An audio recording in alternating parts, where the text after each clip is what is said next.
une directrice d'école agressée pour sa rigueur. Ça s'est passé donc à Sigiri. C'est quand même incroyable. Aliou, toi qui es dans l'éducation là, c'est incroyable encore une fois ce qui s'est passé du côté de Sigiri le mardi dernier à l'occasion donc de la fin des épreuves. Comment peut-on agresser une déléguée pour la seule raison qu'elle a été dure avec vous, qu'elle a été rigoureuse donc dans sa surveillance? Comment tu peux le comprendre? On ne peut pas comprendre, sauf que pour le faire, il faut être déréglé mentalement. D'accord. Si on n'est pas déréglé mentalement, on ne peut pas déjà agresser une dame. Ouais. Et on sait tous que cette dame représente des mamans pour certaines personnes. Ouais. Donc, ce qui fait bizarre, c'est que ça vient quand même d'un élève. C'est pourquoi je dis qu'il faut être déréglé mentalement pour le faire. Quelqu'un la raison qu'on nous brandit est qu'elle n'a pas laissé tricher, quoi. Oui, si en fait cette personne était déjà prête à tricher aux examens et que son coup n'a pas réussi, la dame n'est pas fautive. Elle n'a fait que faire son travail. En effet. Donc, normalement, dans les conditions normales, si l'élève devrait agresser, il pouvait partir voir le ministre de l'enseignement préuniversitaire. Là, on aurait vu un super combat. Parce qu'une dame innocente qui ne fait que respecter les instructions qui lui ont été données n'a rien à voir avec la dureté des sujets ou même de la surveillance. Ça n'a rien à voir. Elle n'a même pas choisi un sujet d'ailleurs. On l'a dit, tu fais ça. Si elle ne fait pas ça, elle risque de perdre son poste et de ne plus nourrir ses enfants. C'est vrai, en plus. Il faut qu'elle respecte quand même la. Parce qu'on aurait dit qu'elle a failli à son devoir, quoi. Elle était surtout déléguée, déléguée d'école. Oui, elle est déléguée. Aussi, donc, directrice d'une école. Au moins une fois, pour une fois, on peut dire qu'on a quelques personnes quand même qui respectent un acte administratif en Guinée, parce que c'est que dans la norme en Guinée, c'est qu'un acte administratif, généralement, l'acte administratif qui a long feu, c'est celui qui n'a jamais existé. D'accord. Celui qui a existé, c'est qu'on le banalise à chaque fois. D'accord. Mais une dame qui, pour quand même des rares occasions, respecte l'acte administratif qui lui a été assigné, franchement, on l'agresse dans une situation en plus par un élève qui n'est même pas... Moi, je considère l'élève celui qui apprend vraiment ses cours et celui qui essaie d'assimiler et qui respecte ses enseignants. Mais cet élève-là, pour moi, il ne respecte pas déjà l'enseignant. D'accord. Il ne respecte pas l'institution et il devrait être sanctionné sévèrement. D'accord. En fait, l'affaire d'appartenance à une région ou à une autre n'a rien à voir en fait dans cette histoire. Il faut à un certain moment que les autorités prennent leur part de responsabilité pour couvrir ces Après, est-ce que depuis là, l'actualité a évolué un tout petit peu? Est-ce que depuis là, il a été traqué, l'élève qui l'a fait? Rien pour le moment. On nous a rien dit. C'est pourquoi je dis... On nous a présenté personne pour le moment. C'est pour cette raison que je dis que ces personnes, parce que si vous voulez, c'est des personnes qui représentent l'État.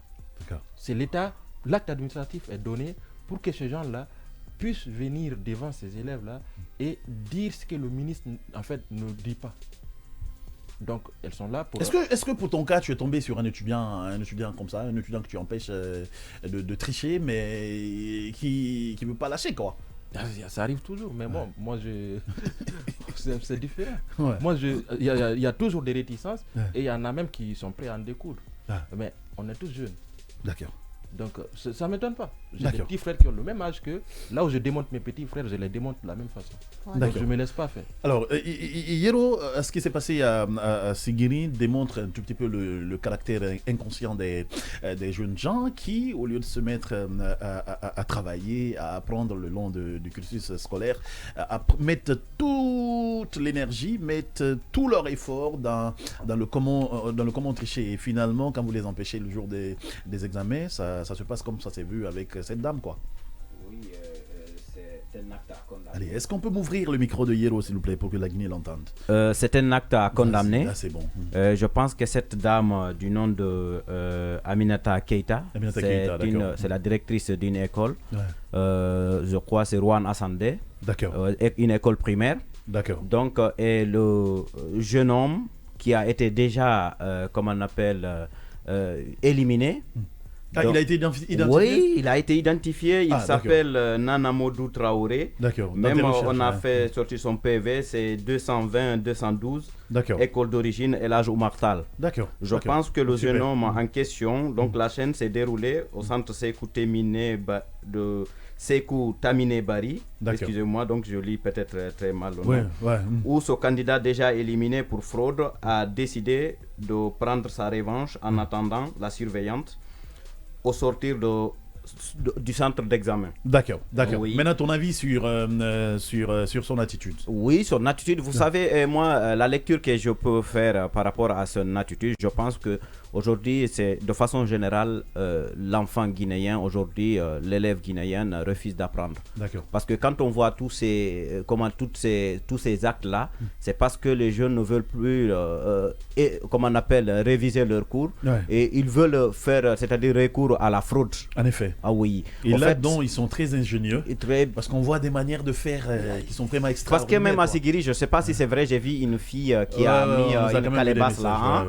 Juste pour essayer comment est-ce qu'il faut faire pour tricher. Et je pense qu'aujourd'hui, l'élève guinéen se dit qu'il est prêt à tout pour tricher. Donc, mais pour apprendre, donc, on nous a inculqué cela. C'est comme si on nous a inculqué, c'est devenu maintenant une habitude. Parce que quand on voit le nombre de candidats éliminés, surtout à Sigiri, Kankan et autres, donc on sent vraiment qu'il y a, comment on appelle. Pour le moment, on n'a pas fait le bilan, non? Ou on a déjà fait le bilan? Le bilan de façon générale, non, n'a pas été fait. Pas encore. Super. C'est juste que les médias, ont relayé, c'est ce que nous sommes en train de dire ici. En fait, c'est un acte vraiment à condamner. Et les jeunes d'aujourd'hui, même hier, Aliou, tout à l'heure, il parlait de cette dame, cette réticence et autres. Je pense que même hier, je parlais avec une dame, une enseignante à l'Abbé. Elle m'a fait savoir qu'elle a eu peur de surveiller parce que d'abord. Justement, parce elle a eu peur de surveiller. Il peut y avoir un effet boomerang. Parce que donc il faut que les autorités sévissent. Pour elle, d'abord, tu dois jurer et aller dans une salle, surtout avec les candidats au bac, donc des matures et qui sont qui peuvent te faire du mal. Donc elle a eu peur vraiment. Elle a surveillé l'examen d'entrée en 7e. Mais elle devait surveiller le bac, mais elle a demandé vraiment qu'on la remplace. Parce que là, elle a eu peur. D'accord. Allez, justement, Djonka, c'est cette peur qu'il faut craindre. C'est pourquoi il faut encore une fois sanctionner le jeune. Heureusement qu'il a été...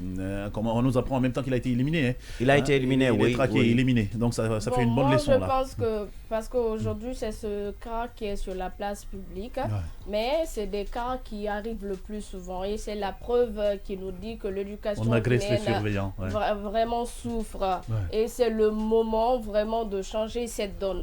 Moi, je pense que cet élève, il doit être sanctionné, oui, mais c'est genre de situation... parce qu'on nous apprend que c'est fait. Oui, et c'est genre de situation... il est introuvable, mais ses parents ont pris la responsabilité de l'amener. Non, s'il est déjà éliminé... Il a été éliminé c'est pas une sanction, du bac. Parce qu'il a été fraudé à nos... Oui, maintenant, d'accord, pour l'action pénale, d'accord, pour le coup et agression. Pour l'action pénale, ses parents ont pris quand même la responsabilité de le retrouver. D'accord, super, je comprends. Vas-y, Djonka, pour ton analyse. On ne peut pas te sévrer la parole, vas-y. Merci. Et c'est des élèves qui, le long de leur cursus, ils ne viennent pas à l'école et ils se disent, quand il est temps de l'examen, ils forment tout un clan, ils forment tout un groupe pour vraiment menacer les surveillants afin de leur permettre de tricher. Parce que moi, je me rappelle à notre époque, il y avait quand même des gars comme ça qui étaient dans la classe, qui étaient derrière, les gros gaillards comme ça. Ils venaient pratiquement pas à l'école, sincèrement. Et à l'approche, tu vois, des vrais gangsters, on les appelait comme ça. Excusez-moi, mais c'est la réalité. Ouais, d'accord, donc, ils essayaient de trouver un plan, arriver. Il y a d'autres qui surdoyaient des surveillants, d'autres n'arrivaient pas. Donc, ils menaçaient. Je me rappelle, quand je faisais le bac, il y a un élève qui s'est levé, un gars, il dit à la dame, si vous ne nous laissez pas copier, à la sortie, on va vous agresser. Ah non, mais sérieusement, ça arrive sciemment dans les salles d'examen. C'est pas une première, mais je pense que le moment est venu pour les dirigeants, pour les encadreurs de bien vouloir changer cette situation. Alors, est-ce aux encadreurs de changer ce qui se passe et où il faut plutôt... oui, tu as envie de placer quelque chose. Tu vas placer, je vais te prendre. Le temps pour moi de prendre l'avis de Chamadi, c'est quand même deux dames. Hein. Voilà, vous êtes trois sur elle là. Tu voulais ajouter quelque chose? C'est bon? Voilà, allez, vas-y Chamadi, vas-y. Non, moi en fait, moi je pense qu'il faut le dire vraiment que c'est pas la première fois, c'est récurrent. Juste que cette fois-ci, c'est une femme, c'est une maman qu'il a brutalisée et tout. Et après, donc, moi je me dis que est-ce qu'il n'a pas juste ce côté vulnérabilité de la femme pour pouvoir l'agresser? Il faut prendre ça en compte aussi. On est des femmes, mais après, il y a ce côté qui fait en sorte qu'on se croit plus faible. Donc, il s'est dit peut-être que comme c'est une dame, je peux faire ce que je veux d'elle. Parce qu'on a vu les images sont vraiment très poignantes, les images sont vraiment très mais après, très choquantes. Elle était où la sécurité? Parce que normalement, les centres il y a la sécurité quand même. Hein. Moi, il y a cette question que je me pose vraiment. La sécurité était où jusqu'à ce qu'il a pu accéder à cette dame? Parce qu'on nous apprend que l'homme, le jeune, se serait servi d'un bois. Pour lui faire du mal. Et après, est-ce que l'État a réagi, a fait une sortie par rapport à ça? Moi, je n'ai vu aucun communiqué pour dire que... Sauf que le ministre quand même a partagé sur sa page. Voilà, on a vu l'annonce sur la page du ministère. Maintenant, qu'est-ce qui a été mis en place pour pouvoir retrouver le jeune? Parce que ce n'est pas la première fois, ça arrive récurremment, mais après, on laisse les choses aller comme ça. Là, pour le moment, on en parle parce que c'est vraiment, brûlant, c'est ce qu'il y a. Non, mais ce qui est déjà bien, c'est que on a pu identifier le jeune et que on l'a identifié parce que le jeune a été fraudé. C'est ça. Voilà. Mais qu'est-ce qu'ils vont mettre en place pour pouvoir faire en sorte que ça ne se repasse pas, ça ne se fasse plus répéter? Parce que ça va se faire encore et récurremment et encore sera là encore. Tu vois, je vais faire du mal. Oui, la triche a toujours caractérisé nos examens nationaux.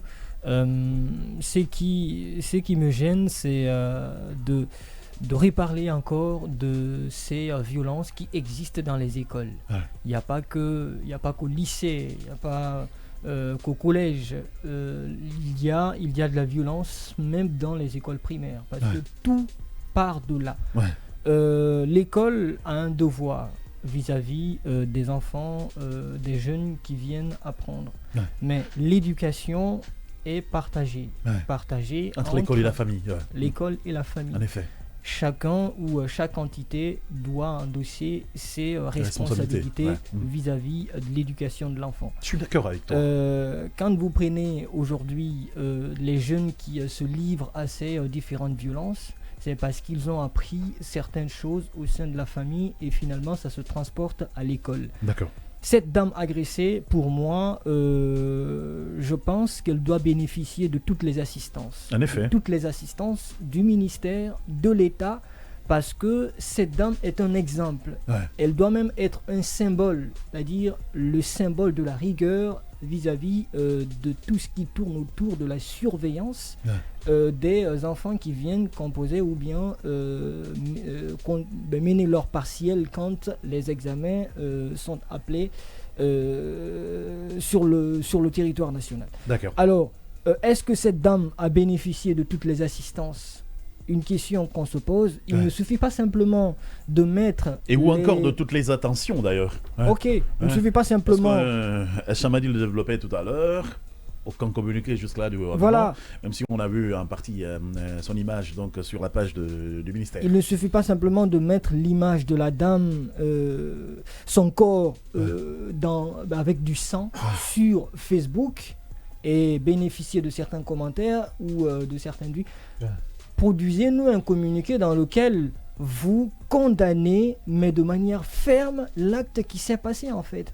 Parce que sur tout le long des examens, de toutes les catégories, c'est la seule à avoir subi une telle violence. Et elle a perdu du sang. Elle a perdu du sang. Une dame, actuellement même, elle est traumatisée peut-être. Elle doit bénéficier de toutes les assistances de l'État et du ministère lui-même en fait. Parce qu'elle est là pour représenter le ministère. Elle est là pour encadrer des jeunes qui sont appelés à être demain des cadres de l'État. En tout cas, la violence dans les écoles. Ce stade, on sent que le ministère veut encore plus témoigner la rigueur qu'il a imposée, effectivement, que de venir en assistance à une personne qui a été victime donc de coups et blessures. Il ne suffit pas de publier simplement pour dire à l'opinion nationale et internationale on a été rigoureux et donc voici le résultat de notre rigueur. Il ne suffit pas simplement de faire ça. Publier son image sur sa page. Ok, il n'y a pas de problème. Mais produisez-nous un communiqué dans lequel vous détaillez les choses. Un communiqué dans lequel vous condamnez fermement l'acte qui s'est passé. En effet. Il y a un autre rôle que le ministère et l'État doivent jouer dans l'encadrement des examens nationaux. C'est la sécurité des enseignants, c'est la sécurité des surveillants, la sécurité même des élèves qui viennent composer. Est-ce que la sécurité a-t-elle joué son rôle ? Sinon, cette dame n'aurait pas subi ce qu'elle a subi. Parce que quand on sonne la fin des épreuves, qu'est-ce qui se passe ? Les élèves sortent de la cour ou des différentes cours d'école. Qui reste pour ramasser les copies ? C'est les surveillants. Qui reste pour conduire les copies vers les directions ? Ce sont les délégués. Et ces délégués-là ont un temps pour quitter les différents centres parce que il y a des élèves qui montent des guet-apens contre contre les délégués qui ont été rigoureux. Et tout le monde le disait tout à l'heure. Mais pour prendre des précautions, la sécurité doit rester là avec ces gens-là, les protéger jusqu'à ce qu'ils arrivent chez eux, ou bien jusqu'à ce qu'ils soient proches de ce jeu. Mais aujourd'hui, on voit cette dame agressée. Donc la sécurité après les épreuves est partie. Est-ce que même elle était présente? Sinon cette dame n'aurait pas subi tout ce qu'elle a subi là. Il y a de la violence dans nos écoles et la violence part depuis l'école primaire jusque dans les lycées, dans les universités. On n'en parle même pas. Franchement, quand c'est les examens nationaux, il faudrait que la sécurité sévisse. Ça devient intéressant parce que tout le monde veut revenir alors qu'on a deux autres sujets à bosser. Oui, c'est par rapport juste quelques secondes par rapport au communiqué. Je pense que le ministre est en train de comptabiliser pour faire un communiqué. C'est à mon avis personnel. Et un communiqué pour condamner la violence, le bilan aussi. Que la dame a subi. Le ministère, on fait le bilan. Ça, tout à l'heure, tu parlais du populisme là, c'est-à-dire sortir sur les réseaux sociaux les images de la dame et autres. Moi, je pense que le ministre n'a pas besoin de publier tout ce qu'il fait. Parce que c'est effrayant de toutes les façons. Même dans la légende, on peut donner, c'est-à-dire dans la légende de la publication, Yero, dans la légende de la publication, il n'y a pas eu de condamnation. En effet. C'est juste un fait. On a juste informé. C'est ce que je dis. C'est juste l'information. Je pense que l'État va tout faire pour sévir vraiment, pour montrer un bon exemple vraiment, pour ne pas qu'un tel cas se répète. Il y a l'autre satanique de Belgique. Un pareil cas se répète. Parce qu'hier, on préparait l'émission ensemble. Il dit bon, écoute, à ce stade, on va demander à l'État d'annuler tout le centre. C'est Yacine. Bon. Et puis tu le connais un peu. Et de l'autre satanique. Il demande à ce qu'on ferme. Déjà, il y a une personne identifiée, je pense que bon. Allez, en 2 minutes, en une seconde, s'il te plaît. Là où il dit que l'État va le faire, l'État doit le faire. C'est une obligation. L'État doit le faire. L'État ne doit pas utiliser l'image de cette dame pour montrer qu'il y a eu de la rigueur. Enfin, il faut sévir. Maintenant, je voudrais juste revenir sur le fait que, même signaler, parce que ça arrive à beaucoup de choses. Des fois, même regardez dans les écoles publiques, les élèves qui n'ont pas le niveau ne viennent jamais à l'école et quand le moment des examens arrive, ils viennent voler les cahiers des élèves qui sont tout le temps en classe. Ils volent les cahiers pour pouvoir tricher. Franchement, il faut à un certain moment qu'on comprenne. Merci beaucoup. Sinon, moi je plains. D'accord. Moi je plains un élève qui dit qu'il va copier en philosophie, quoi. Allez, c'est nous, je reste.